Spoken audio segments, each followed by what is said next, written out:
O'zbekiston vaqti bilan dasturi davom etadi. Azizlar, barcha sohalar qatori qishloq xo'jaligida ham bugun innovatsion yondashuvlar keng qo'llanilmoqda. Zamonaviy texnologiyalar esa hatto chekka hududlardagi samaradorlikni bir necha barobar oshirish imkonini bermoqda. Aynan shunday yangicha innovatsion yondashuv joriy etilgan hudud manzillardan biri Qashqadaryo viloyati Dehqonobod tumani.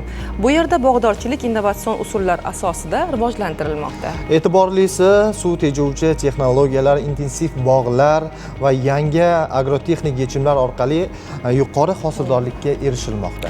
Hozir esa ushbu hududda amalga oshirilayotgan ishlar haqidagi lavhamizni e'tiboringizga havola etamiz. Marhamat.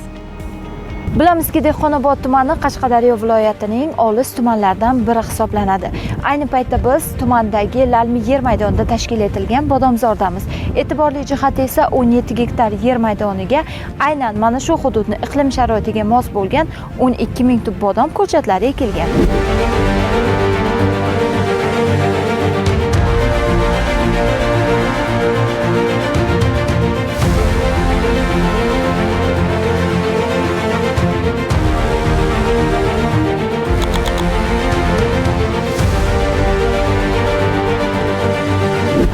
Mana bodom ko'chatlari aynan plastik qoplamani ichida ekilgan. Xo'sh, buni afzalligi nimada? Plastik idishda qo'yganmiz sug'orish uchun, suvsizlikka chidamliligi uchun, lalmi joylarga mosroq bo'lgani uchun shu ko'cha tanlanganda. 2025-yil fevral oyida ekilgan. Bog'imiz tashkil etganiga 1 yil bo'ldi. Har 15-20 kunda sug'oramiz. Sobir aka, mana Qo'ng'irot mahallasini mana shu Lalmi yer maydonida mana shunday bodomzor tashkil qilingan. Albatta, buni ham o'ziga yarasha mashaqqati bor-da. To'g'ri, bu juda mashaqqatli ish bo'ldi. Mana shu tadbirkorimiz tomonidan mana shu Qo'ng'irot mahallasida suv bilan ta'minlanish imkoniyati juda yo'q joylarda mana bodomzor barpo etildi. Tomchilatib sug'orish texnologiyalari qo'llanildi.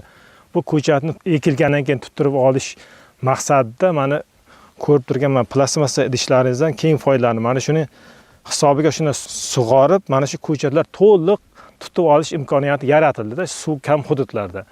Keyin mana bu tomchilatib sug'orish texnologiyasi keyin qo'yildi, mana hosil mevalarga ham kirdi.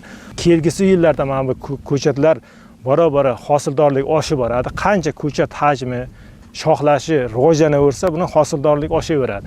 Bunga mana qo'shimcha mineral o'g'itlar beriladi, kaliy, fosforli o'g'itlar, azotli o'g'itlar berilib, bunga ishlov berilib, shu daraxtning hosil olishini yildan yilga yuqori natijaga erishish maqsadida ishlar olib boriladi. Bu orqali qancha nafar aholini bandligi ta'minlandi? Hozirgi kunda mana shu mavsumiy ish jarayonida bu yerdagi shu tadbirkorimiz tomonidan 50 nafar mavsumiy ishchi o'rinlari yaratilgan. Mana shu bozorning tashkil bo'lish hisobiga.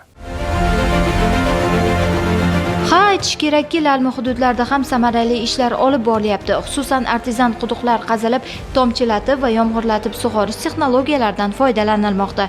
Bu esa tomorqa yerlardan unumli foydalanish imkonini ham beradi.